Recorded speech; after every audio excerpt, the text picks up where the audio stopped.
son allié Horizon pourrait s'abstenir. Restent aussi quelques inconnus comme les écologistes. Une enquête ouverte après un nouveau survol de drone d'un site militaire. Des appareils suspects ont été observés dans la nuit du 26 novembre au-dessus de la base de Creil dans l'Oise. Elle abrite notamment des installations de la direction du renseignement de l'armée. Aucune dégradation n'a été constatée. C'est le deuxième à être survolé par des drones en quelques jours après la base de l'île Longue en Bretagne. Pour l'instant, aucun lien n'a été établi entre les deux événements. Renault et Ford s'allient pour un partenariat historique. Les deux constructeurs d'automobiles annoncent aujourd'hui qu'ils vont développer ensemble 2 voitures électriques.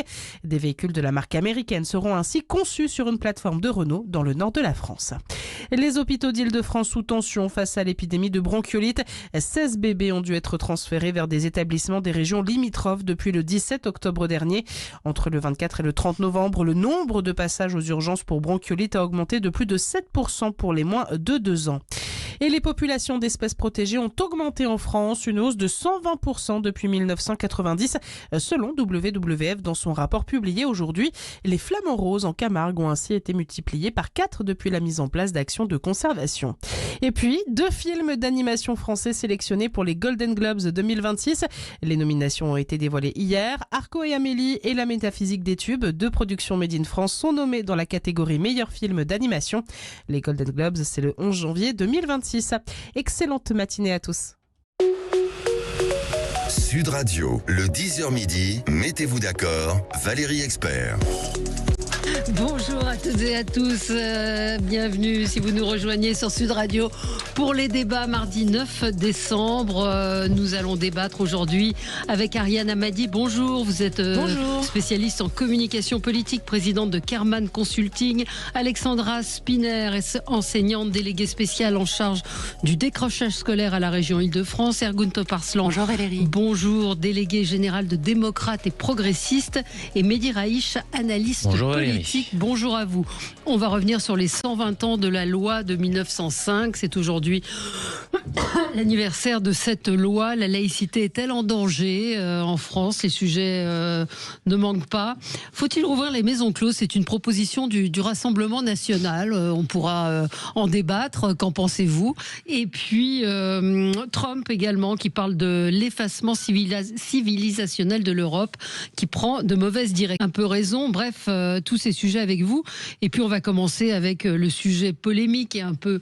Je mets casse-gueule peut-être. Brigitte Macron et les salconnes. Elle traite des militantes féministes de salconnes. C'était en marge du... je sens qu'Alexandra n'est pas d'accord. Je resitue pour ceux qui n'auraient pas suivi. Harry Habitant remonte sur scène. La première, samedi soir, est interrompue par 4 militantes féministes masquées. Elles ont des masques à l'effigie d'Harry Habitant. Elles sont sorties assez rapidement de la salle. Le lendemain, Brigitte Macron assiste... à ce spectacle et avant, dans la loge d'Harry Habitant, elle lui demande comment il va. On a le son, écoutez. Ah, on n'a pas le son de Brigitte Macron, d'accord. Mais si, on a le son de Brigitte Macron, je pense. Enfin, Brigitte Macron dans la loge lui demande comment il va. Il lui dit qu'il a peur. Elle lui dit de quoi et elle lui dit, si, en parlant des féministes, si ces salconnes sont là, on les mettra, on les foutra dehors. Alors je ne sais pas si on a le son ou pas. Non, on l'a pas, mais c'est pas grave. Alors évidemment, ça fait le buzz, comme on dit. Moi, j'ai été surprise ce matin qu'il n'y ait aucun article dans la presse, ni dans Libération, ni dans le Figaro, ni dans le Parisien. J'ai regardé, j'ai relu 2 fois, ça m'a étonné, je ne sais pas comment l'interpréter. Est-ce que vous êtes choqué par les propos de Brigitte Macron? Écoutez, François Hollande qui était interrogé ce matin chez nos confrères d'RTL. Il s'agit de femmes qui protestent, même si on peut critiquer la forme. Quand il s'agit de femmes qui luttent contre les violences faites aux femmes, on ne prononce pas des mots de cette... Ça vous choque? Je pense d'abord il y a un problème de vulgarité, mais ça c'est autre chose. Mais là, il y avait un problème d'une femme à l'égard d'autres femmes. Voilà, et puis Jérôme Guetsch qui ce matin était l'invité de Jean-François Aquili dans le Grand Matin Sud Radio. Je pense qu'il est toujours mieux de s'abstenir d'avoir des paroles aussi dures à l'endroit de militants. On peut être d'accord ou pas d'accord avec la manière dont les gens s'engagent, mais chacun a le droit d'exprimer ses positions et je trouve que ça ne participe pas de la désescalade du débat public. Je n'aime pas la crispation qui existe dans le débat public. Je me suis encore plus engagé contre toute forme de brutalisation. Et donc, moi, quelqu'un qui manifeste, encore une fois, pour des bonnes et des mauvaises raisons, et on a le droit de manifester dans ce pays, chacun prend ses responsabilités. On peut pas être renvoyé dans les cordes comme ça, avec des propos qui sont très amènes. Alors, je rappelle qu'Harry Habitant avait été accusé de viol, qu'il y a eu 2 non-lieux en sa faveur, donc il est... c'est la seule information importante dans ce débat, pardon. Mais absolument, non, il peut... l'information traitée des féministes de Salcone, c'est aussi, ça pose aussi question. C'est dans un cadre privé, on rappelle qu'il y avait un journaliste de Public qui était là, qui prenait des photos et qui filmait. D'ailleurs, Brigitte Macron, à un moment, se tourne vers lui, elle voit qu'elle est filmée. Public, d'ailleurs, a retiré la vidéo hier, c'était un peu tard. Donc, des propos comme cela. Alors, qu'est-ce que vous avez envie de dire, Alexandra Spinner ? Déjà, voilà, c'est important de le dire et de le redire. Harry Habitant a bénéficié de 2 non-lieux. Et il n'y a pas une instance supérieure, suprême des mouvements féministes. Pardon, mais c'est aussi important de le dire. Respecter son innocence, c'est quand même le fondement de la démocratie. Sinon, on peut faire tout et n'importe quoi. Moi, je suis toujours du côté des femmes. Mais là, il y a un jugement qui est clair. Et donc, l'affaire ne devrait plus faire débat.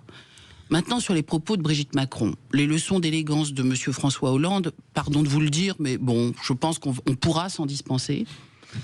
Très bien, le terme est exagéré, le terme n'est pas très élégant, très bien. Mais tout ça n'a pas tellement d'importance en réalité.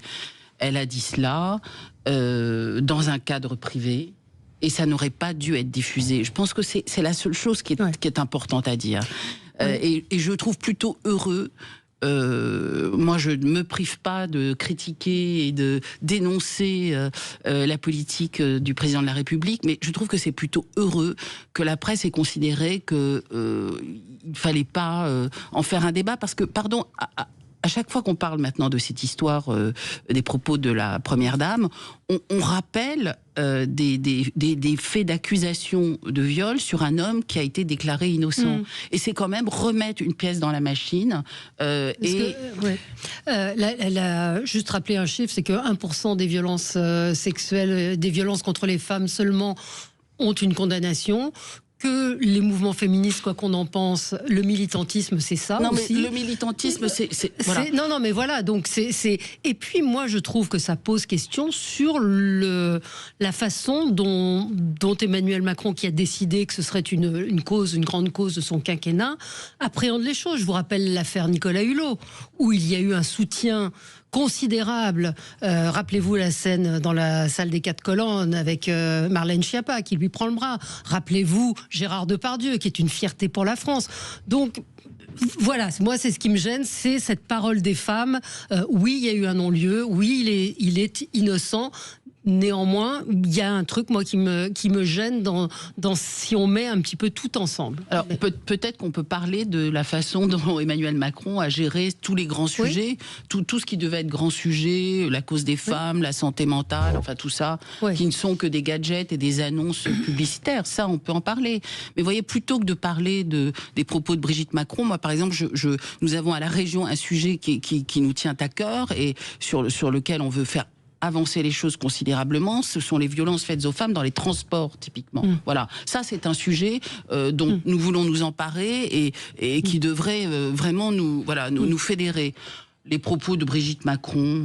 Bon, vous en pensez quoi, Ariane ? Moi, je pense que le choc, s'il y en a un, vient pas tant juste du fond, mais du fait qu'il y a un décalage entre la fonction de la personne qui parle, donc une première dame, et, on va dire, la trivialité, voire la vulgarité des propos. Si on peut faire plus trivial. Non, mais si ça avait été, par exemple, je sais pas, un artiste même qui avait dit ça, ça aurait pas la même portée. Ce qui choque les gens, c'est qu'en fait, le rôle de première dame, pour moi, c'est un des rôles les plus protocolaires, c'est-à-dire que c'est... Mais elle est dans un cadre privé, elle est visiblement assez proche d'un habitant, elle le connaît. Quand il y a une caméra devant vous n'êtes plus dans un cadre privé. Ça, c'est un truc, et je pense que ce qui peut choquer aussi, c'est que c'est quelque chose, les gens, vous savez, quand vous faites de la communication politique, les petites phrases, comme on les appelle, ce qui choque les gens, c'est d'avoir l'impression que c'est ce que pense vraiment le politique, et qu'en fait, il était beaucoup trop à l'aise pour se retenir.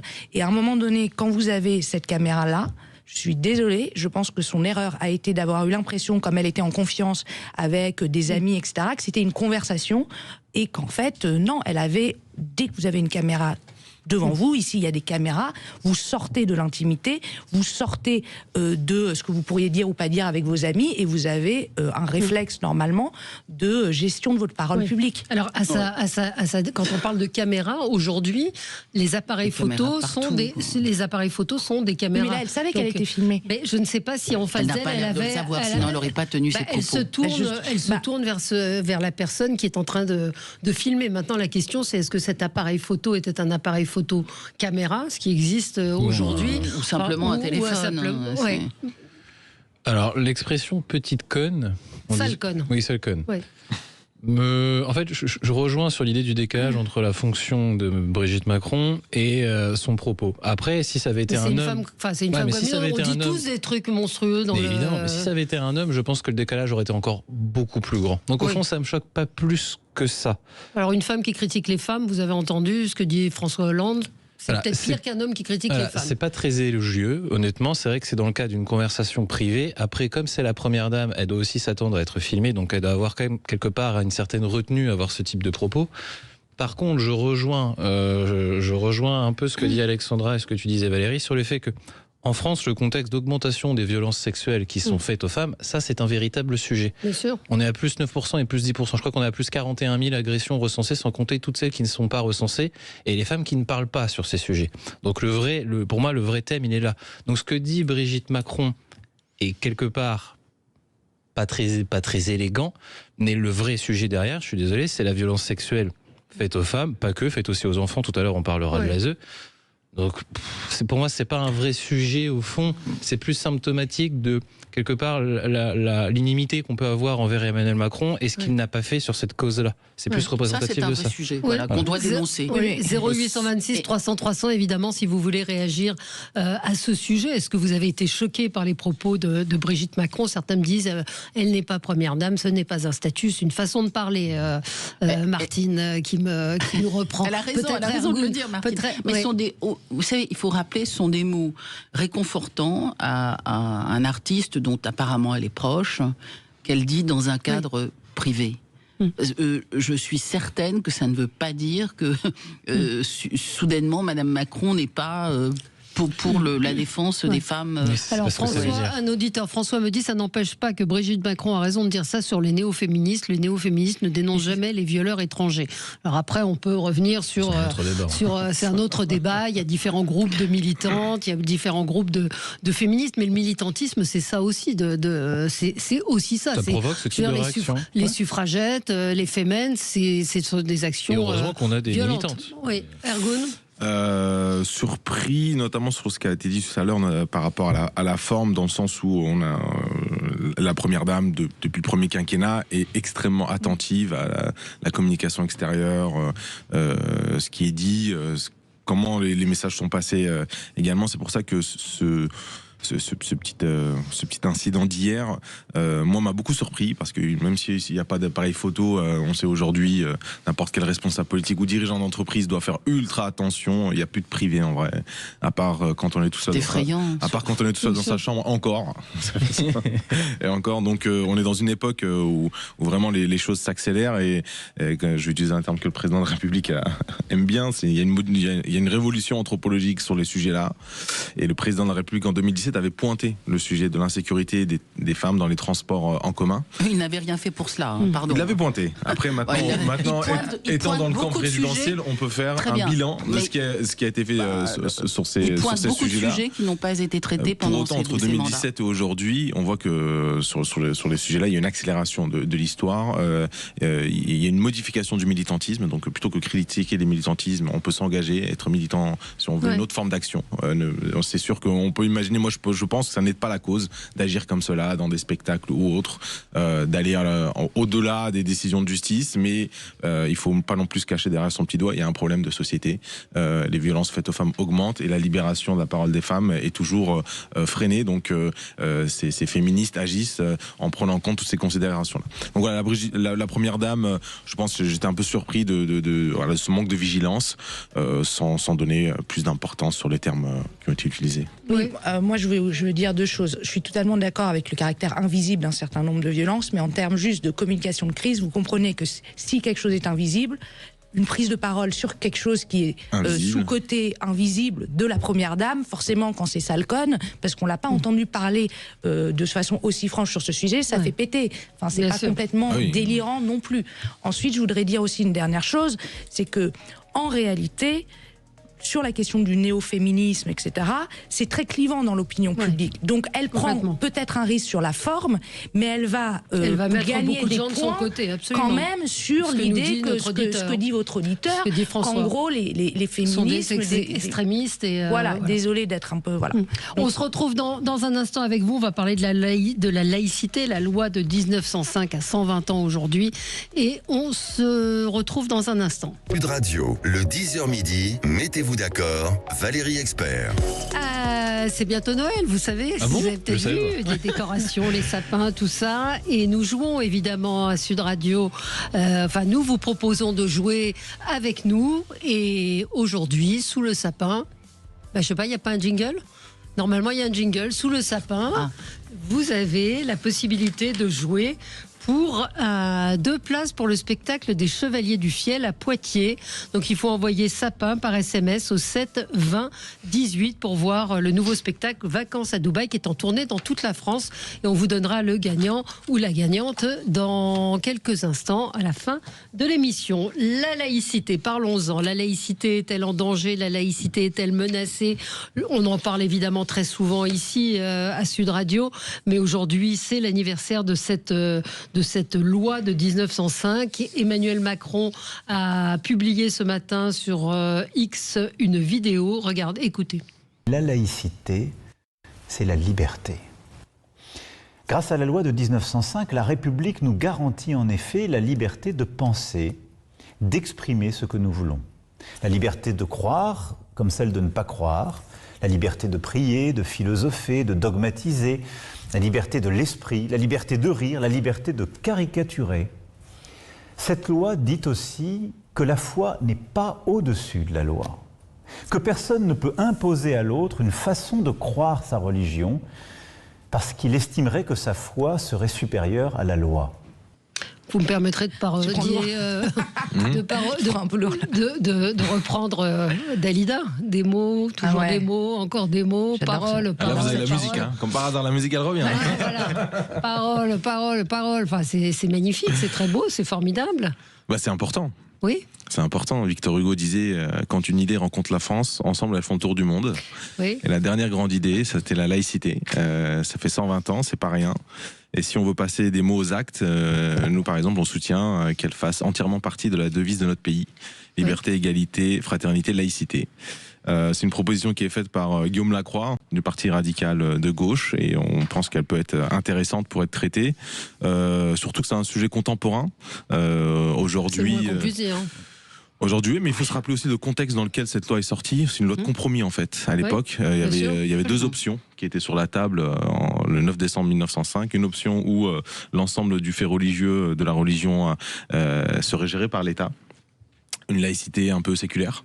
Et une option, une séparation des cultes et de l'exercice de l'État. C'est là qui a fait l'objet du compromis qui a été voté à l'Assemblée et qui aujourd'hui continue à nous éclairer. Et dans les difficultés du monde contemporain qu'on a aujourd'hui, avec la montée des identités religieuses, un renfermement sur soi, le manque d'universalité. Je pense que c'est un phare qui doit nous guider. Il a guidé beaucoup de peuples qui s'en ont inspirés.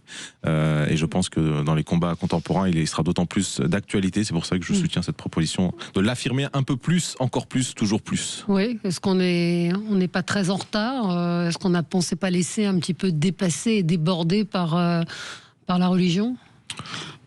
Peut-être aussi parce que c'est une loi Alexandra Spinner. Peut-être que c'est une loi qu'on n'a pas vraiment expliquée et comprise. Ouais. Voilà, et comprise. Parce que en réalité, c'est une loi qui est très protectrice pour ceux qui croient. Ceux qui ne croient pas, ceux qui veulent changer de religion. C'est ça qui est important, c'est qu'en France, vous avez cette liberté-là. Et bon, j'ai trouvé les déclarations du président de la République un peu trop emphatiques. Je pense qu'il vaut mieux faire des choses concrètes et essayer de défendre la laïcité dans toutes les sphères de la vie quotidienne, à l'école, partout, plutôt que de faire des grandes déclarations comme ça, vides de sens. Nous, à la région, on a fait un très grand travail sur la laïcité, avec des études dans les écoles. On est allé à la rencontre des lycéens pour parler de laïcité avec eux, pour parler de caricature, pour parler de... Je crois que c'est ce travail pédagogique qu'il faut faire. Nous lançons également un outil clair et qui est complètement dans le cadre légal d'un laïcoscope, qui est un outil pour mesurer ce qui reste dans le cadre de la laïcité ou pas. Je crois qu'il faut faire des actions concrètes qui sont en lien avec le quotidien pour que chacune et chacun comprenne ce qu'est cette loi et ce qu'est la laïcité. Parce que si ça reste une grande théorie abstraite et hermétique, ça ne sert à rien. Il faut que les Français, y compris ceux qui ont du mal avec la laïcité, comprennent que c'est une loi qui les protège et qui leur permet aussi de pratiquer leur religion dans un cadre privé. Oui, mais... Oui, c'est compliqué. C'est pour ça qu'on fait ce travail. Je vous rappelle qu'à l'Assemblée nationale, il y a quelques semaines, il y a eu un débat assez mouvementé sur ces jeunes filles, jeunes écolières voilées. Et sur le voile, on a vu aussi que le ministre de l'Intérieur n'était pas le plus clair qui soit sur le sujet. J'étais très étonnée et très déçue de la position du ministre de l'Intérieur sur ces questions-là. C'est pour ça qu'il n'y a pas, il me semble, suffisamment de fermeté sur la laïcité. En fait, en théorie, la laïcité, elle est très bien pensée. Oui. Par contre, dans sa pratique, désolé, mais là, on est complètement à côté de la plaque. Il y a deux problèmes principaux. Le premier est que je pense qu'une grande partie de la jeunesse, et je reviens sur ce que tu disais, il y a une montée des identitarismes, mais une grande partie de la jeunesse ne se reconnaît plus. Ou du moins, je pense qu'il y a un véritable problème identitaire chez les jeunes. Et donc, il y a une incompréhension de ce que serait la laïcité. Et là, on retombe sur le sujet de l'éducation, de ce que fait Alexandra avec la région. Donc là, il y a un énorme problème d'éducation. Et finalement, est-ce que la laïcité fait sens pour les jeunes? Là, j'ai un énorme doute. Et on peut retomber sur le sujet de l'IFOP, qui là devient intéressant. Une grande partie, notamment des jeunes musulmans, parce qu'on voit un écart entre les aînés et les jeunes, et on voit qu'il y a une incompréhension totale sur ce sujet. Le deuxième point, qui est lui aussi très structurel, c'est la manière dont le politique et la parole publique se saisit de la question de laïcité. On peut retomber sur ce que disait Jean-Luc Mélenchon samedi en commission d'enquête, et on voit que, suivant votre prisme politique, votre obédience politique, que vous soyez au centre, que vous soyez à droite, que vous soyez à gauche, ou encore plus dans les extrêmes, personne ne parle de la laïcité de la même manière, et tout le monde l'articule de la manière dont il le souhaite.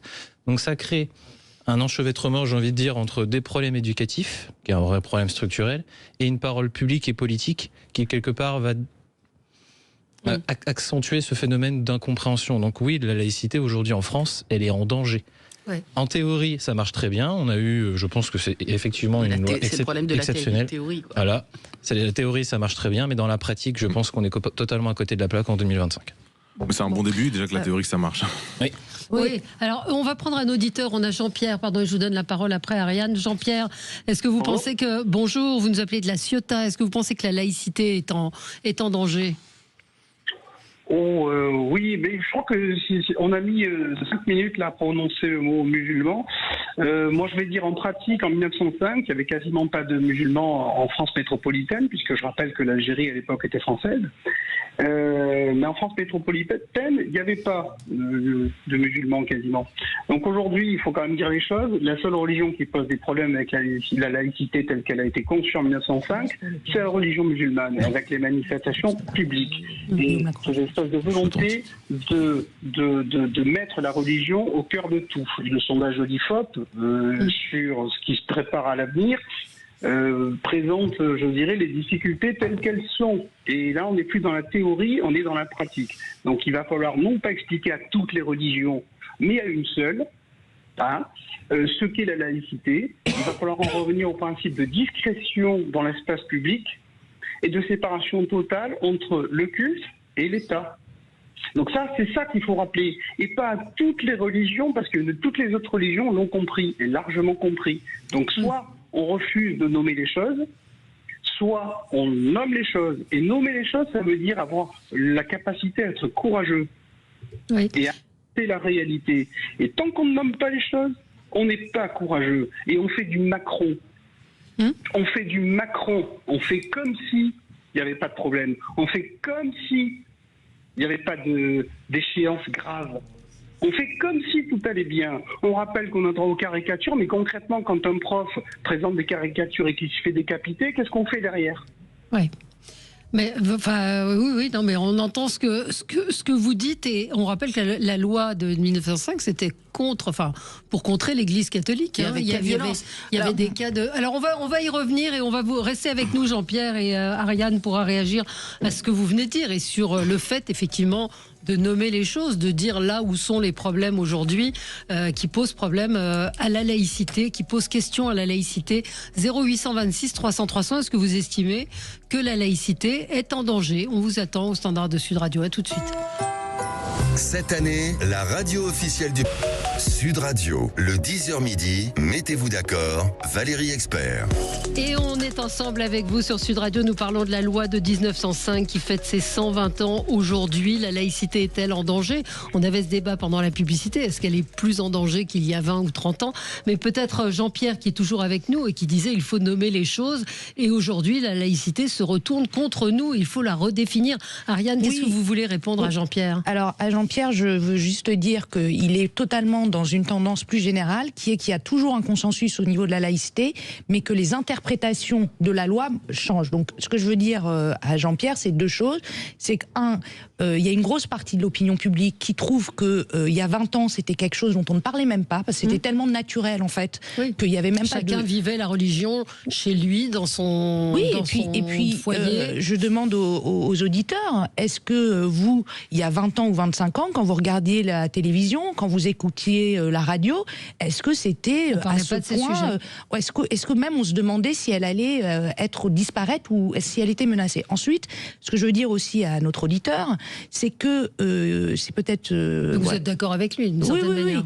Et deuxièmement, l'auditeur précédent aussi avait beaucoup parlé en fait d'un sujet sous-jacent, de crispation politique entre la gauche et la droite, de la question de l'islam. En fait, il y a beaucoup de Français, enfin je ne vais pas vous sortir tous les chiffres des sondages parce que c'est très peu incarné, qui estiment que la question de la menace de la laïcité va de pair avec le sujet de l'islam ou des musulmans. Et ça, c'est un vrai changement aussi par rapport à il y a 20 ans, où on concevait la laïcité, comme ce que disait effectivement Alexandra, protectrice de ne croire ou de ne pas croire.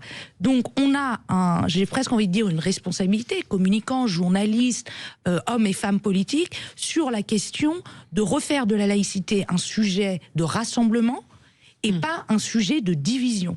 Ben oui, mais sauf que... c'est ce qui divise. Non mais divise, justement, si on part du principe derrière la question, c'est quoi ? C'est qu'il y a un doute comme quoi une religion soit compatible ou pas avec la laïcité. C'est ça le doute qu'il y a. Voilà. On va pas tourner autour du pot. La question qu'il y a derrière, c'est... Sauf que la dite religion, pour ne pas la nommer une 58e fois, je vais vous le dire, elle peut très bien s'accommoder de la laïcité. Parce qu'il y a eu des expériences de gouvernement politique, et ça va encore plus dans le sens de la laïcité. C'est-à-dire qu'une fois qu'une organisation étatique, dans une géographie, peu importe laquelle, elle décide de mettre en œuvre cette séparation du religieux et du public. Déjà, c'est pas neutre, donc il faut accepter que ça doit être offensif, ça doit être dur, ça doit avoir de la force derrière. Donc l'expérience en Turquie avec Atatürk était très très très dure. On parle de 500 ans d'empire ottoman, de religieux, etc., qui en 3 ans est passé sur une laïcité séculaire extrêmement dure. La Tunisie, c'était pareil. Et qu'est-ce qui s'est passé à partir du moment où des organisations politiques ont prétexté une certaine discrimination derrière ça, avec des minorités qui ont porté atteinte à cette laïcité-là? Les digues ont lâché, et donc petit à petit il y a eu un entrisme avec justement cette nouvelle idéologie qui venait expliquer à ces jeunes dames qui étaient arrivées en France dans les années 90 ce qui devrait être vraiment la façon dont on devrait se vêtir, etc. Donc oui, aujourd'hui les systèmes politiques laïques sont attaqués par des populistes conservateurs d'extrême droite un peu partout dans le monde. Et aujourd'hui, nous, ce qu'on essaie de défendre, c'est que cette idée qui est censée être universelle doit rester. Il ne faut pas avoir peur de la laïcité, il ne faut pas avoir peur de la défendre. Il faut juste y mettre un peu plus de conviction et de force, et sans préjugés sur telle ou telle religion. On a, François, un auditeur qui nous dit: les islamistes se servent des failles de notre laïcité et d'une certaine interprétation. Oui, il y a une certaine forme d'islam politique qui se sert des failles des politiques français. Oui, moi je suis tout à fait d'accord avec ça. Il faut aussi qu'on cesse d'être les idiots utiles de l'islamisme, en réalité. Et ce qu'il faut dénoncer avant tout, c'est la faiblesse de l'État.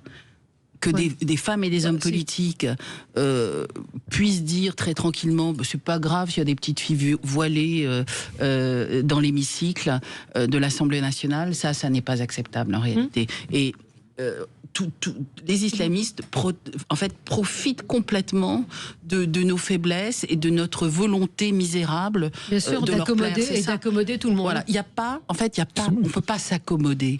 La laïcité, c'est quelque chose de très dur, de très fort, mais de très protecteur. Voilà, c'est très simple. La loi protège la foi, et la foi ne fait pas la loi. Mais l'opinion publique... Tout est dit dans ces quelques mots.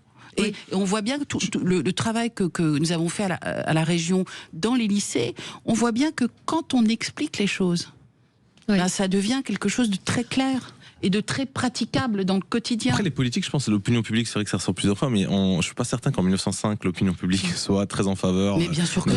Je ne suis pas certain que la révolution soit une grande poussée populaire derrière. Tout comme la fin de la peine de mort, le mariage pour tous. Donc parfois, la politique nécessite du courage. Alors beaucoup de réactions. Alors Jean-Pierre, vous vouliez revenir, vous réagir encore 30 secondes à ce qui vient d'être dit. Oui, j'ai beaucoup aimé l'exemple pris avec la Turquie sur Atatürk.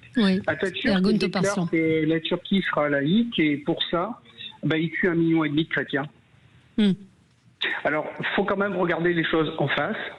La laïcité en France, elle a été construite pour séparer l'Église catholique de l'État. Elle n'aurait jamais imaginé à l'époque qu'il y aurait 25% de la population, 20% ou 15% qui soient musulmans.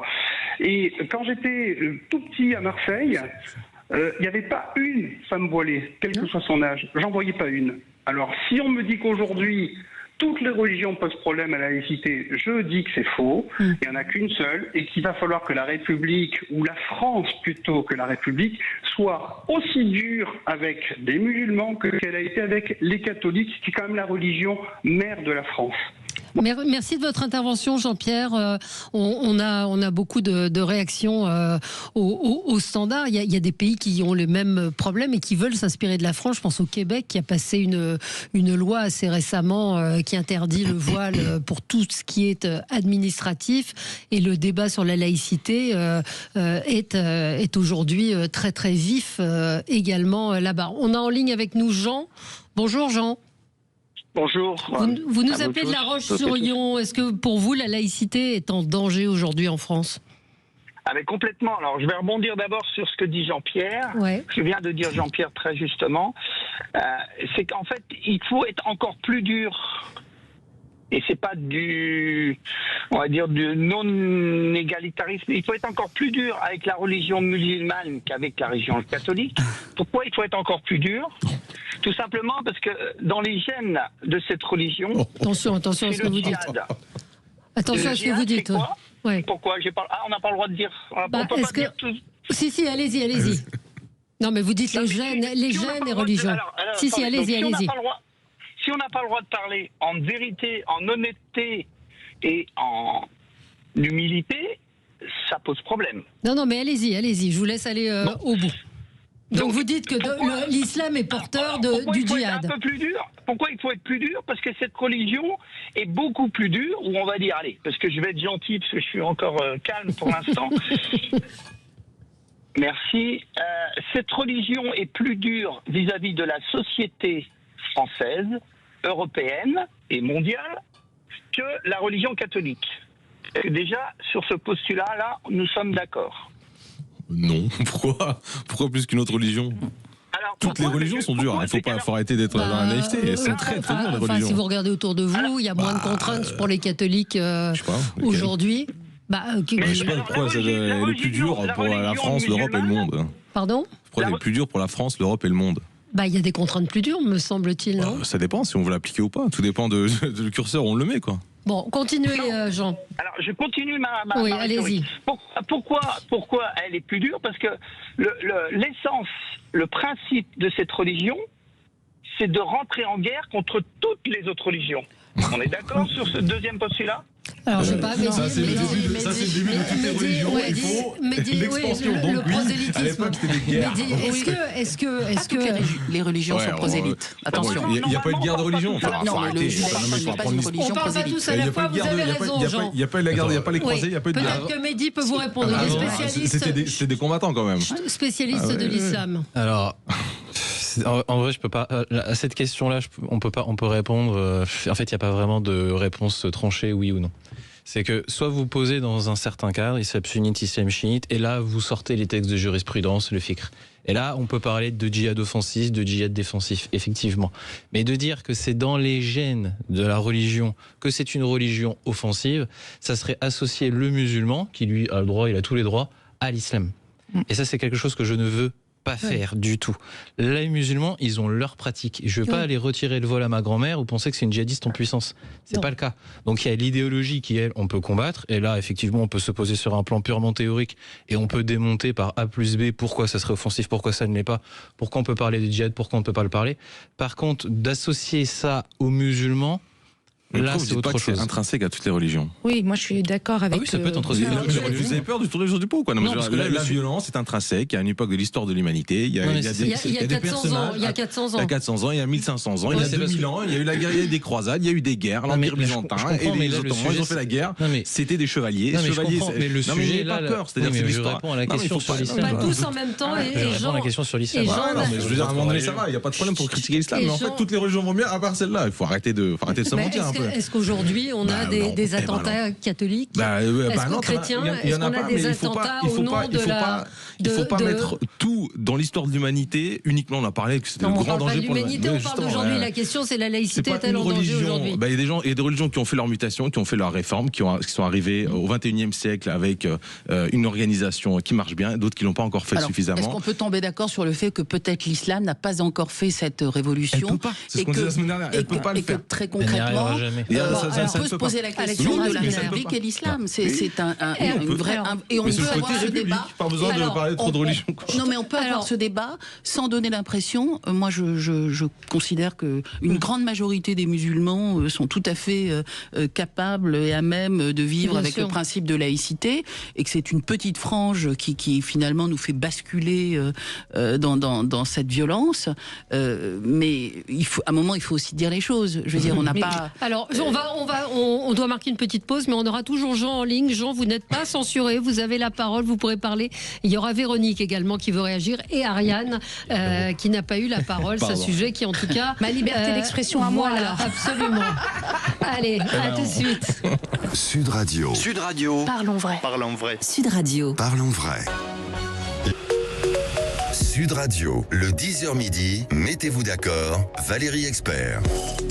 Le débat est vif et continue même pendant la pub. On va continuer avec vous parce que vous êtes aussi intéressé par ce sujet. Alors Jean, je vais vous laisser terminer votre démonstration. Donc vous dites que c'est l'islam qui pose problème aujourd'hui à la laïcité, si je résume votre propos.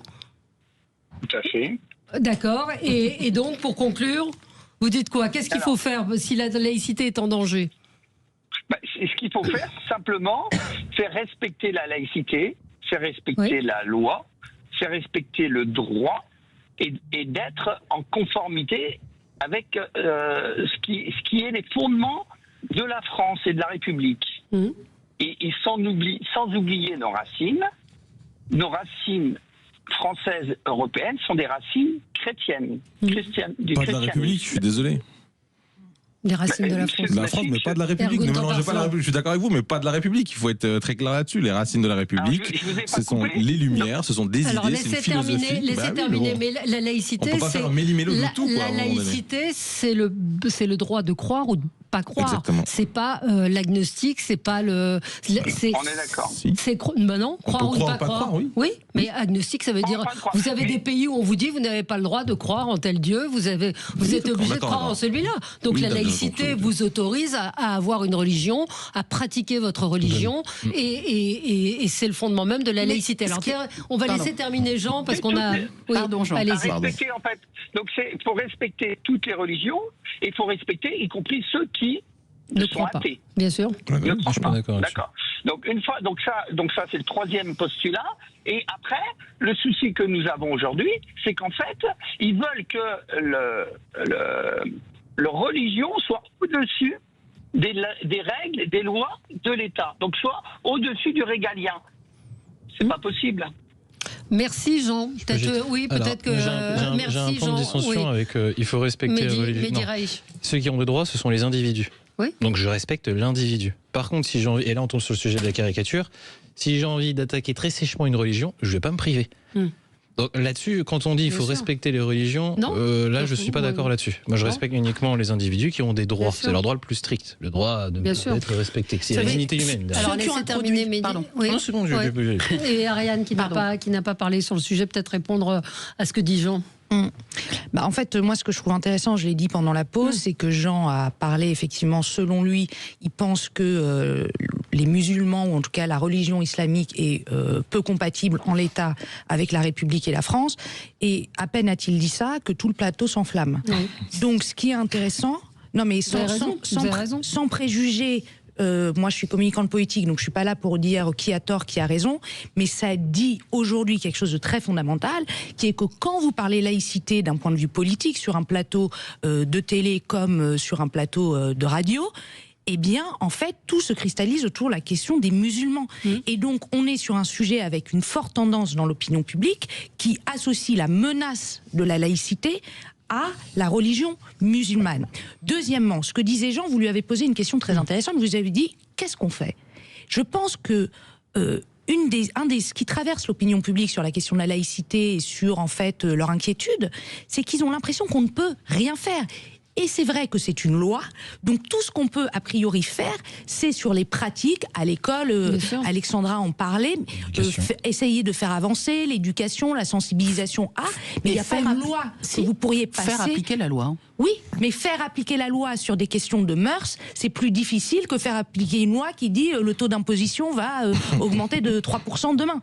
Donc je pense que ça laisse... Tout aussi impopulaire. Tout aussi impopulaire, mais je pense que ça donne le sentiment aux gens que leurs convictions ne peuvent pas être protégées et mises en pratique. Et c'est donc un sentiment d'impuissance vis-à-vis du politique qui, à mon avis, complexifie les choses et fait que la laïcité devient un débat d'opinion bien plus qu'un débat politique. Mais c'est aussi que certains politiques l'instrumentalisent. Bien sûr. Et on revient sur ce que je disais tout à l'heure, où là, on a certaines personnes, on parlait d'éducation, mais l'autre champ, c'est aussi que le politique a abîmé le sujet de la laïcité, profondément. On a Véronique également qui souhaitait réagir sur le sujet. Bonjour Véronique, vous nous appelez de Montpellier. Oui, c'est ça. Bonjour à tous. Bonjour. Je voulais intervenir sur la laïcité, parce qu'en fait, la laïcité, pour qui nous, Français, on ne peut plus faire des crèches, ou alors il faut se battre devant un tribunal pour faire des crèches. Toutes nos racines, en fait, on essaye de nous les enlever. Et pourquoi pour un problème qui est au-delà de la laïcité. L'islam, c'est un problème au-delà de la laïcité. Ce sont des gens qui sont conquérants, ce sont des gens qui veulent nous conquérir, qui veulent conquérir le monde et qui rentrent par tout ce qu'on veut leur permettre. Donc, moi, je n'aime pas ce terme de laïcité parce que ça n'existe pas. Bon, voilà. Mais c'est ce que raconte un certain nombre d'Algériens qui sont arrivés en France. C'est ce que raconte Jamila Ben Habib, qui a publié Ma vie à contre-coran, qui racontait en 2007 ce qui est en train de se passer. C'est-à-dire qu'en 2007, on ne parlait pas vraiment de tous ces sujets. Elle racontait comment l'islam politique a conquis le pouvoir en Algérie, comment par la société, ils veulent arriver en politique. Et c'est ce qui va se passer, puisqu'on risque d'avoir des listes communautaires aux prochaines municipales. On en a déjà eu. Oui. Peut-être une réaction, Ergun, à ce que vient de dire Véronique ? Alors, j'ai pas l'impression que on interdise de faire des crèches dans les bâtiments publics. La question se pose. Oui. Non, je suis désolé, mais dans les bâtiments publics, la question se pose. La question se pose. Je ne sais pas, des exemples, il y en a plein. Regardez, la fête du cochon en Bretagne. Ouais, je viens de Lorraine, donc là ce week-end j'ai passé la Saint-Nicolas et moi je me rappelle Saint-Nicolas rentrait dans les écoles maternelles pour nous donner des bonbons et ça se passait plutôt bien. T'étais content d'avoir un bonbon? J'étais pas très sage, donc moi c'est mais pour dire que il faut un peu se détendre sur les sujets-là. Mais il y a une pression. Non, il y a une pression religieuse. Il y a une pression. Regardez le recteur de la Grande Mosquée de Paris qui saisit l'Arcom après une question de Nathalie Saint-Cric à propos du vote musulman et du lien avec l'antisémitisme. Je veux dire, il y a plusieurs livres qui sont parus sur le sujet. Il y a quelque chose de l'ordre de l'intimidation. On a même une commission d'enquête qui se tient en ce moment sur les liens entre des partis politiques et l'islamisme. Donc c'est comme bien qu'on a un problème qui est structurel. Ça existe partout. Oui, mais c'est bien que c'est un problème structurel. Si le fait que le pouvoir politique est obligé d'en faire une commission d'enquête pour dire là on a un énorme problème dans un pays qui est traumatisé par le terrorisme, qui a subi je ne sais pas combien d'attentats avec je ne sais pas combien de morts, c'est qu'on a un problème de fond sur la question au minimum de l'islam. Ce que j'aime pas dans le propos qui a été dit par madame, c'est qu'elle dit ces gens. Et là, c'est englobant, c'est les musulmans. Non, les musulmans, non. Bien sûr, il faut faire une distinction. Faut toujours retourner sur le sujet de ce qu'est l'islam. Là, on peut avoir un débat même violent sur l'islam, c'est pas le problème. Mais on parle pas des gens, c'est pas les musulmans en soi. Justement, notre modèle, il nous préserve de certaines situations. Par exemple, en Angleterre, on a des villes où les maires sont issus de telle ou telle communauté, de telle ou telle façon de pratiquer de l'islam ou pakistanais ou je ne sais où. Et justement, notre modèle républicain, la loi de 1905, elle nous préserve entre guillemets de cela. Elle vous préserve de quoi? D'avoir des listes communautaires aux prochaines municipales, d'avoir des religieux honnêtement, qui vont c'est pas une très grande victoire quand on voit les scores qu'ils font. Maintenant, il faut juste que les responsables politiques, donc nous, je me mets dedans, prennent conscience qu'il y a un travail à faire aussi de combat politique. Et c'est en ça qu'il faut défendre cette loi en tant qu'étendard, en disant les atteintes que vous pouvez faire autour de ça, nous on va la préserver au maximum parce que ça va être notre sanctuaire et c'est le remède à toutes ces tentations qui surfent sur des difficultés sociales ou identitaires. On est quand même d'accord que ce discours-là, ça ne fonctionne plus. Puisqu'on voit bien ça fonctionne. Oui, mais en théorie, ça fonctionne. En théorie, tout fonctionne. Mais on voit bien que là, on est à bout de souffle et qu'il faut que, d'une certaine façon, on se réinvente. Alors, on n'est jamais aussi faible que ce qu'on imagine, mais en quoi on est en bout de souffle? Pour moi, c'est pas du tout en bout de souffle, la loi de 1905. Et nous avons notre gagnante, voilà. Ça, c'est très important. Voilà, c'est Marie de Pau qui a gagné 2 places pour le spectacle des Chevaliers du Fiel à Poitiers. Un tout nouveau spectacle, Vacances à Dubaï, qui est en tournée dans toute la France. Les Chevaliers du Fiel. Chevalier, c'est laïque ou pas? Les Chevaliers du Fiel qui font leur grand retour Dubaï, sur scène. On ne peut pas porter d'abaya. Absolument. Voilà. Non, mais c'est ça. Il y a la question aussi de certains pays musulmans qui interdisent, qui mettent certaines règles à un islam un peu trop envahissant. Et ça marche. Sur Sud Radio, donc tous les jours, les Chevaliers du Fiel à 17h. Allez, on se retrouve dans un instant. On va parler protection de l'enfance une fois de plus. On en a parlé hier à propos de cet enfant maltraité dans le train, plus que maltraité, la loi audiovisuelle française, bref, beaucoup de sujets avec vous. À tout de suite. Sud Radio, le 10h midi, mettez-vous d'accord, Valérie Expert. Et nous sommes ensemble pour commenter cette actualité en ce mardi 9 décembre avec Ariane Amadi, présidente de Kerman Consulting. Vous êtes spécialiste en communication politique. Alexandra Spinner, bonjour. Vous êtes enseignante, déléguée spéciale en charge du décrochage scolaire à la région Île-de-France. Ergun Toparslan, délégué général de Démocrates et Progressistes. Et Mehdi Raïch, analyste politique. On va passer à ce qui a retenu votre attention aux uns et aux autres dans l'actualité. Alexandra, un coup de gueule qui fait écho à à ce qu'on a évoqué hier avec Laurence Saillet, cet enfant qui a été tabassé par sa mère dans le train. Là encore, on parle de violence sur un enfant, mais c'est encore plus grave puisque ça se passe à l'ASE, à l'aide sociale à l'enfance. Oui, alors franchement, il y a des choses qu'on ne devrait plus jamais voir en 2025. Donc, dans un foyer parisien, des éducateurs, donc des adultes censés protéger, ont tondu la tête d'un enfant pour le punir. Je ne sais pas si vous imaginez le degré d'abomination. On parle d'un mineur donc qui a été confié à un établissement pour être mis à l'abri, et c'est là qu'il subit une telle humiliation. Alors on a eu tous les scandales des activités périscolaires où des jeunes enfants, même des bébés, subissaient des violences sexuelles inimaginables. Et là, donc, on voit bien que c'est pas du tout un dérapage, c'est pas une erreur, c'est une violence terrible, c'est une violence symbolique, psychologique, institutionnelle, et ça dit aussi quelque chose de notre incapacité à protéger ces enfants qui sont toujours livrés à la violence la plus extrême. Il y a des endroits en France où des enfants vulnérables, par définition, ne sont pas protégés. Donc là, il s'agit d'une boucle WhatsApp d'éducateurs qui se vantaient, vidéo à l'appui, d'avoir tondu un jeune garçon de 8 ans, je crois, voilà, pour le punir d'un comportement qui n'était pas sage, quoi, clairement. Alors, oui, un signalement à la justice a été fait, heureusement, mais je pense que c'est pas suffisant. On peut pas passer sur cette information comme ça, comme si c'était totalement anodin. On veut savoir ce qui se passe dans ce foyer. On veut savoir si c'est un cas isolé. On veut savoir si c'est le symptôme d'un système qui craque, hein, parce que on voit bien que l'ASE, qui est censé être l'endroit où on protège les plus faibles, les plus vulnérables, est un endroit où ils sont exposés. Souvenez-vous de ce reportage terrifiant. On voyait des gamins dans des hôtels, assommés par des somnifères, des jeunes filles qui se livraient à la prostitution, sans qu'aucune protection ne leur soit donnée. Voilà, donc c'est un système qui manque de contrôle, c'est un système qui manque de formation, c'est un système qui manque d'effectifs, de supervision. Et de volonté politique. Ah, clairement, oui. Non, mais clairement. On parlait des grandes déclarations gadgets, mais là, on est en plein dedans. L'ASE, c'est le pire endroit en France. C'est une horreur. Réseau de prostitution. C'est le quart-monde, c'est affreux. Et tout le monde les oublie. Ce sont des enfants qui sont déjà en difficulté. Et effectivement, on se souvient de ce reportage d'M6 où la journaliste s'était fait embaucher sans aucune qualification. Non, c'est horrible. Mais alors on fait quoi? L'aide sociale en France, ça devrait être la première cause de l'État. Sincèrement, ça devrait être la première. Chaque président devrait avoir l'ASE au bout de... À chaque déclaration, il devrait parler de l'ASE. On parle d'enfants. C'est censé être l'avenir du pays. On les oublie. Bon, s'il y a de la prostitution, finalement, tout le monde s'en fout.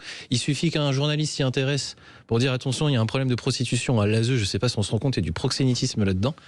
Pour qu'on dise, oui, effectivement, c'est peut-être terrible à l'ASE. Mais personne n'en parle. Ce sont des micro-sujets, alors que ça devrait être une des causes nationales, l'enfance. Et aussi, les enfants ne sont pas des objets disciplinaires. Enfin, voilà. Alors moi, je vais juste prendre un tournant un tout petit peu positif malgré tout, sur le fait que depuis 2-3 semaines, les enfants sont enfin un objet de politique publique et entrent dans le débat public. La vérité, c'est que les enfants, on n'en parle jamais. La vérité, c'est que... Il s'est passé quoi depuis 3 semaines? Enfin, pardon, alors, il y a la convention, il y a la convention des enfants. Il y a aussi au niveau, alors c'est la municipale parisienne, mais il y a eu des signalements. Enfin, Emmanuel Grégoire avait fait part du fait qu'il avait subi des violences sexuelles en étant enfant. Rachida Dati a pointé la responsabilité de la mairie pour faire en sorte que les statistiques liées aux violences sexuelles pour les enfants soient prises en compte de manière sérieuse. Et moi, je trouve que, et l'ASE, effectivement, je suis assez d'accord avec vous, c'est une institution qui dysfonctionne vraiment très fortement. Et je pense que l'enfant doit redevenir un sujet majeur dans nos débats publics et nos politiques publiques. Je suis assez d'accord avec Mehdi. Un enfant qui va mal, un enfant maltraité, c'est un adulte qui dysfonctionne. Bien sûr. Et donc, à partir de là, je trouve qu'on parle des seniors, on parle un peu des ados avec le cyberharcèlement en ligne maintenant, etc. On parle des jeunes actifs, parce que c'est un sujet effectivement important, mais on ne parle pas des enfants, et c'est pas possible. Donc, oui. Pardon. Oui, non, c'est tout. C'est que je trouve que, en fait, c'est comme si les enfants, parce qu'ils ne votent pas, parce qu'il faut quand même dire les choses franchement, un enfant, il vote pas. Donc, en termes de, capital électoral, c'est peanuts. Mais en revanche, ce que je trouve important, c'est quand on parle enfant, on parle parents.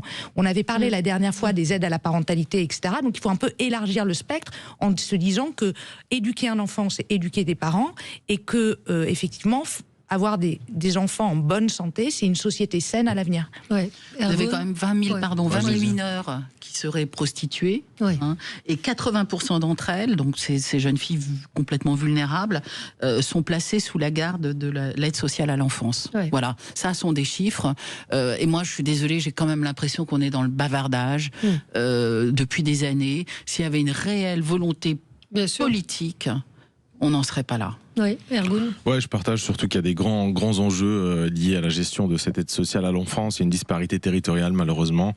Il y a un sujet de centralisation ou pas. C'est un grand débat, on n'arrive pas à le trancher, à savoir est-ce que c'est l'État central qui reprend tout cela ou on se repartage la répartition. Et quand c'est le cas, ça fait qu'on a dans des territoires des difficultés, surtout des arbitrages financiers, politiques qui font que ça va pas tout le temps dans le bon sens. Mais je suis d'accord, ça montre la bonne santé d'une démocratie, d'un pays, la façon dont on traite nos enfants, la façon dont on les éduque. Et force est de constater que les signaux ne sont pas bons pour nous sur cette situation-là, mais également dans le cadre de l'éducation et de l'école. Bon. On continue notre tour de table. Ariane, vous, c'est peut-être vous vouliez parler d'un autre tabou. Il y a un article dans les Échos qui évoque un tabou assez fondamental, et peut-être que pour les auditeurs qui nous écoutent, qui ont peut-être des TPE ou des PME ou éventuellement des grandes entreprises, c'est la santé mentale des dirigeants. Le dirigeant, en fait, c'est celui qui gère. Donc vous ne pouvez pas être celui qui gère et celui qui faillit. Deuxièmement, les conditions économiques et le stress accru sur les dirigeants pour leurs finances et pour éviter la faillite est tellement fort qu'aujourd'hui, ils stressent beaucoup plus sans pouvoir partager ce stress avec leurs salariés, éventuellement même avec leurs actionnaires. Enfin, dernière chose, on en avait parlé quand on avait fait la thématique du handicap. Je pense que cette idée, encore une fois, de performance à tout prix, est absolument préjudiciable à notre société. Il faut faire une place à la vulnérabilité dans les secteurs business, enfin dans le monde de l'entreprise, pour être en politique aussi.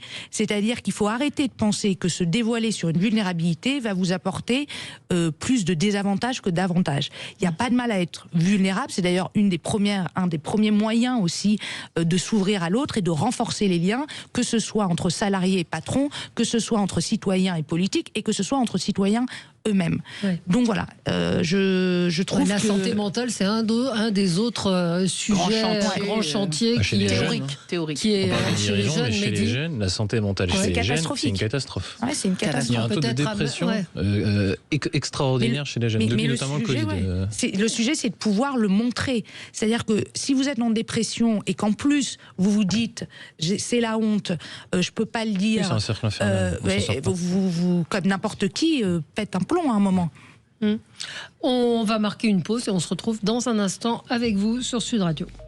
Sud Radio, mettez-vous d'accord. Sud Radio, le 10h midi, mettez-vous d'accord, Valérie Expert. Et nous continuons notre tour de table des sujets d'actualité qui ont retenu votre attention. Alors Ergun, vous vouliez parler de l'audiovisuel public. Oui, et d'un sondage qui montrait la semaine dernière qu'une très grande majorité des Français avaient une bonne voire une très bonne opinion de l'audiovisuel public. Un peu à contre-courant encore, ce peuple continue de nous surprendre grandement. 69% des Français ont une bonne ou une très bonne vision de l'audiovisuel public. Alors c'est encore un sondage, on va pas commencer à remettre en cause des sondages, on a déjà fait l'émission. Très intéressant, un peu surpris aussi, mais on voit qu'il y a un attachement surtout dans un contexte où on a une multitude de chaînes et de moyens de divertissement sur plein d'écrans. Il y a toujours un attachement particulier à l'audiovisuel public, donc télé et radio, et en plus de ça un focus assez intéressant aussi sur les présentateurs, beaucoup d'hommes d'ailleurs qui ont une très bonne image, Stéphane Bern, Laurent Delahousse et Nagui qui ressort malgré ses 8 heures de présentation présence quotidienne sur l'écran, qui est toujours très acclamé par les Français, avec une très bonne opinion, je crois, de l'ordre de 30%, ce qui est assez Et donc vous voulez surprenant. nous dire quoi? Je suis très content que l'audiovisuel public est toujours son public, et que dans un contexte où il y a quelques semaines, beaucoup de députés commençaient à sortir la tronçonneuse pour faire des économies sur le budget de France Télévisions, à mon avis, ça a freiné quelques sorties, et c'est vrai qu'on entend moins des députés, Jean-Philippe Tanguy ou autres, à sortir la tronçonneuse sur le budget de l'audiovisuel. Parce que vous pensez public. qu'il n'y a pas besoin de tronçonner le budget de l'audiovisuel public, qu'il n'y a pas d'abus dans l'audiovisuel public? Bah écoutez, renseignez-vous un petit peu. C'est un avis, c'est pas un renseignement, c'est un avis, Valérie, on a le droit d'en avoir, d'avoir des avis différents. Allez y travailler. C'est juste de l'autre côté. Allez y travailler et interrogez-vous sur certaines méthodes. J'en veux par exemple pour preuve les contrats, 40 ans de contrats à durée déterminée. C'est illégal. Pardon ? Ça, c'est illégal. Oui, vous connaissez une autre entreprise que celle du service public qui ferait ça ? Normalement, c'est illégal. Oui, mais ils s'en foutent, c'est pas leur pognon, donc ça leur coûte des centaines de milliers d'euros. Du coup, si vous avez des trucs comme ça. Le dis, il y en a. Direct, un signalement en direct. Mais je le dis. Moi, j'ai travaillé pour le service public, j'ai eu 4 ans de contrat à la semaine. Je veux dire, est-ce que c'est normal ? Non, c'est pas normal. Il n'y a aucun employeur qui accepterait des choses comme ça, parce que c'est pas leur argent. Est-ce que d'avoir plusieurs personnes... Enfin bon, on va pas faire... Il y a une commission d'enquête en ce moment. En plus de ça, après, je pense qu'il y a deux choses. Il y a avoir un service public, c'est une chose. Je pense que les Français y sont attachés. Après, la gestion du service public, c'en est une autre. Oui. C'est intéressant dans sa production, dans les émissions qu'ils produisent, que ce soit les informations ou les jeux ou les divertissements. On voit qu'il y a quand même si les audiences ne sont pas top quotidiennement, l'opinion publique, pour le coup, suit très majoritairement, et je pense que c'était un peu surprenant. Moi, je m'attendais pas à un tel plébiscite. Alors, comme dirait notre ami Frédéric Dabi, il faut voir la question aussi, comment la question est posée. Êtes-vous attaché au service public audiovisuel ? Vous êtes plus critique sur les sondages maintenant, Valérie. Non, c'est un sondage de quel institut ? Un sondage. Oui, c'était pour la Tribune dimanche. C'était dimanche dernier dans la Tribune. Et oui, il y a Institut de sondage et Institut de sondage. Voilà. Mais Ipsos. Voilà. Ça va ? Ipsos. On prend Ipsos. Voilà, François nous dit l'audiovisuel public, c'est l'argent du contribuable et ils sont en déficit. Vous avez vu quand même qu'ils sont en quasi-faillite, c'est ce que dit la Cour des comptes. Encore un sujet de performance. Voilà. Bon. Oui, vous vouliez peut-être réagir, Ariane ? Oui, alors je suis d'accord sur le fait que sur la question de la crise d'image, qu'on pensait quand même beaucoup plus forte, ces chiffres peuvent être étonnants. Moi, j'aimerais juste dire d'un mot quelque chose. Ce que je trouve problématique dans l'audiovisuel en général, c'est que aujourd'hui, c'est dis-moi quelle chaîne tu regardes, je te dirai quel électeur tu es. C'est vrai. Et donc, on est arrivé à un truc où, là où avant, il y avait des rendez-vous télé, c'est-à-dire, si je regarde Fort Boyard et la Star Academy, en termes de divertissement, je choisissais celui qui me plaisait le plus, mais je ne choisissais pas, entre guillemets, entre la gauche et quelque chose de plus à droite. Et je regrette qu'il y ait une politisation et une crispation du débat politique autour de l'audiovisuel ou même de la radio. Je pense que ce que la télévision, en tout cas, sait faire de mieux, c'est normalement éduquer, informer et divertir. Et aujourd'hui, on arrive dans un monde où finalement tout ça est de moins en moins possible, et donc il y a moins d'universalisme dans la consommation de produits télévisuels ou radiophoniques. Alexandra ? Oui, il est un temps lointain où on découvrait le monde avec la télévision. Moi, typiquement, j'ai découvert les pays étrangers, les voyages avec, accrochez-vous bien, vos jeunes auditeurs ne connaîtront absolument pas, mais avec Véronique et Davina, qui pendant l'été, faisaient des émissions dans des îles absolument paradisiaques. Véronique et Davina. Oui, mais oui, tu connais pas, t'es beaucoup trop jeune. Moi, je connais Thalassa, moi. J'ai la culture avec Jacques Chancel. Tout ça, c'est vrai que c'est un petit peu apostrophe, c'était un moment extraordinaire, familial, qui dépassait tous les clivages des milieux sociaux. C'était magnifique, vraiment. Beaucoup ont découvert la lecture avec apostrophe, avec Bernard Pivot. Moi, je pense qu'il y a un vrai sujet, une vraie problématique de l'audiovisuel public aujourd'hui. Alors, je suis ravie qu'on ait trouvé des gens pour dire que tout va bien, Madame la Marquise. Je crois que c'est un petit peu plus compliqué et je regrette. Oui, je crois par exemple, il m'arrive d'écouter France Inter. Vous voyez, donc on peut aussi ne pas. Oui. Pas trop d'efforts, Alexandra, s'il vous plaît. Vous allez vous faire mal. Mais le mieux, c'est d'écouter Sud Radio. Absolument. Mehdi, votre coup de gueule ou coup de projecteur ? L'utilisation du terme de guerre agricole par la ministre de l'Agriculture, et ça, je trouve ça absolument scandaleux. Alors, racontez-nous. Alors, quand on connaît la situation des agriculteurs en France aujourd'hui, avec le taux de suicide, parler de guerre agricole, c'est quand même plus que très déplacé. Rappelons qu'aujourd'hui, les agriculteurs, on leur exige 4 choses. La première, c'est d'être des chefs d'entreprise, donc de faire de la rationalité des coûts. Le second, c'est d'être des saints agricoles, donc de faire des choses le plus proprement possible, avec le minimum de moyens. Le troisième point, c'est que quelque part, on leur dit de un peu fermer leur gueule, vous m'excusez l'expression, et en même temps d'être des travailleurs pauvres. Et s'amuser en tant que ministre de l'Agriculture à dire on va mener la guerre agricole, alors que les agriculteurs français ne sont même plus compétitifs sur les marchés mondiaux, je trouve ça ni plus ni moins que scandaleux. Donc s'il vous plaît, faites attention aux mots que vous utilisez, parce que quand on utilise le mot guerre, moi je pense à des morts. C'est aussi s'imaginer quelque part, utiliser un imaginaire héroïque pour l'agriculteur, alors qu'ils sont dans une situation absolument catastrophique. Donc pour moi c'est un vrai coup de gueule. Je déteste l'utilisation du terme guerre agricole. L'agriculture c'est pas la guerre, je suis désolé. Donc la guerre c'est en Ukraine, c'est pas avec nos agriculteurs. Oui, Ergun. Oui, mais je sais pas, il y a une guerre économique, c'est peut-être dans cette perspective, je suis d'accord avec sur le fait qu'il faille utiliser ça avec minutie. Il ne faut pas utiliser tout le temps sortir ça à chaque fois. On en a fait les frais, je pense, avec le Covid. Donc, oui, c'est et Ariane, là c'est de la communication politique. C'est exactement ce que j'allais rebondir là-dessus. Depuis le Nous sommes en guerre, on assiste à 2 types de communication chez le politique. Une réutilisation du vocabulaire guerrier à des fins totalement déconnectées de celles de la guerre, et 2, je permets de glisser ça là, une utilisation du vocabulaire médical. Souvent on fait des punchlines du type la France est malade, il faut la guérir, nous sommes les urgentistes de la République, et donc ce qui est intéressant, c'est qu'il y a 2 domaines, donc la guerre et en gros la médecine au sens large, qui sont devenus franchement, à tout va, des outils de communication politique. Et effectivement, quand on parle en fait de guerre agricole, c'est effectivement pour mobiliser, héroïser les agriculteurs, je suis d'accord, mais c'est aussi pour, si vous voulez, diaboliser aussi et radicaliser quelque chose qui, sinon, serait selon la politique qui le prononce, sous-coté. Et donc, je suis assez d'accord avec Mehdi sur le fait de faire attention. La communication politique, c'est des slogans, c'est des punchlines, c'est de la stratégie. Mais bon, on ne peut pas non plus utiliser tout à tort et à travers. Elle dit ça entre 2 poireaux et des navets. Je veux dire, il n'y a pas de cohérence, ne serait-ce entre l'image et ce qu'elle dit. Mais sur des drones, les poireaux. Oui.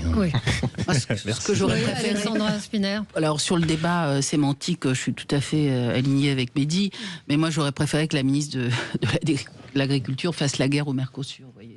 Ça aurait été plus utile qu'utiliser des termes qui n'ont pas lieu d'être. Ça, c'est le président de la République qui est en train de. Enfin, il y a une ministre quand même. Oui, il y a une ministre absolument, mais elle aurait pu. Une politique. Insufflé par le président de la République. Mais le président de la République, il est favorable au Mercosur désormais. On peut le regretter. Enfin, il y a eu plusieurs revirements. En même temps. Oui, voilà. C'est en même temps. Il est un peu pour, mais pas totalement. Voilà, c'est au Brésil qu'il a fait cette déclaration un peu surprenante. Ils ont ouvert une négociation. L'autre partie, elle n'a pas tenu sa position. Non, il s'est dit plutôt positif sur la possibilité d'accepter l'accord commercial entre l'Union européenne et le Mercosur au Brésil. Depuis, il est revenu un petit peu dessus, mais bon, voilà.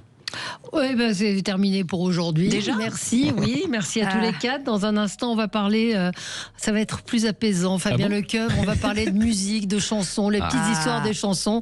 C'est absolument divertissant, intéressant, passionnant, et c'est à suivre dans l'émission Média dans un instant. À tout de suite. Cette année, la radio officielle du Père Noël